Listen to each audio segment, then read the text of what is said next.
اعوذ باللہ من الشیطان الرجیم بسم اللہ الرحمن الرحیم۔ سورہ طٰہٰ۔ زمانِ نزول۔ اس صورت کا زمانِ نزول سورہ مریم کے قریب زمانے ہی کا ہے۔ ممکن ہے کہ یہ ہجرت حبشہ کے زمانے میں یا اس کے بعد نازل ہوئی ہو۔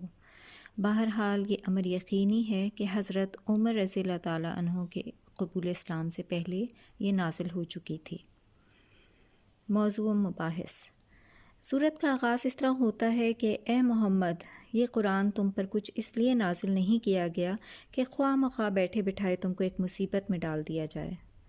تم سے یہ مطالبہ نہیں ہے کہ پتھر کی چٹانوں سے دودھ کی نہر نکالو، نہ ماننے والوں کو منوا کر چھوڑو اور ہر دھرم لوگوں کے دلوں میں ایمان پیدا کر کے دکھاؤ۔ یہ تو بس ایک نصیحت اور یاد دہانی ہے تاکہ جس کے دل میں خدا کا خوف ہو اور جو اس کی پکڑ سے بچنا چاہے وہ سن کر سیدھا ہو جائے۔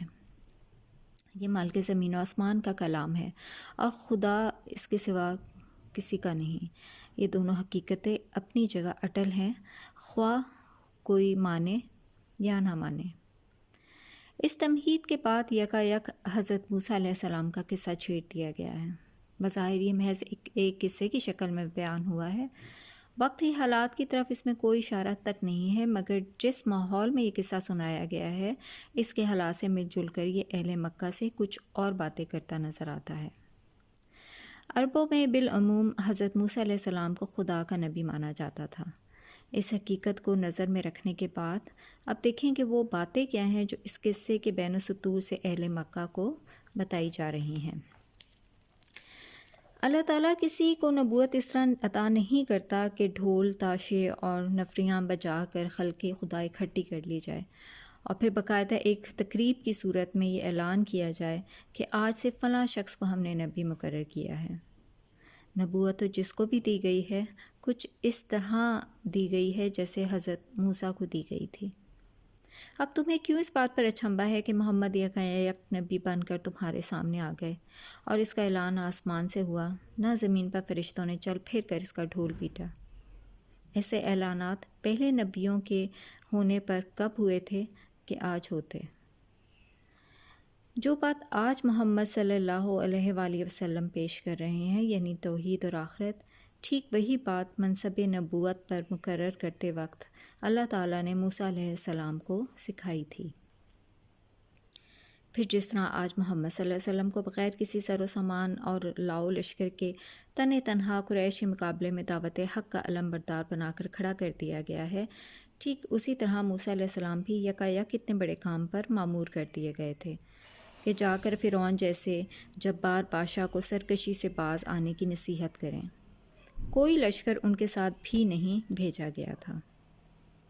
جو اعتراضات اور شبہات اور الزامات اور مکر و ظلم کے ہتھ کنڈے اہل مکہ آج محمد صلی اللہ علیہ وآلہ وسلم کے مقابلے میں استعمال کر رہے ہیں، ان سے بڑھ چڑھ کر وہی سب ہتھیار فرعون نے موسیٰ علیہ السلام کے مقابلے میں استعمال کیے تھے۔ پھر دیکھ لو کہ وہ کس طرح اپنی تمام ساری مکر و فریب میں ناکام ہوا اور آخرکار کون غالب آ کر رہا۔ آخر میں بنی اسرائیل کی تاریخ سے شہادت پیش کرتے ہوئے یہ بھی بتایا گیا ہے کہ دیوتاؤں اور معبودوں کے گھڑے جانے کی ابتدا کس مضحکہ انگیز طریقے سے ہوا کرتی ہے، اور یہ کہ خدا کے نبی اس گھناؤنی چیز کا نام و نشان تک باقی رہنے کے لیے کبھی روادار نہیں ہوئے ہیں۔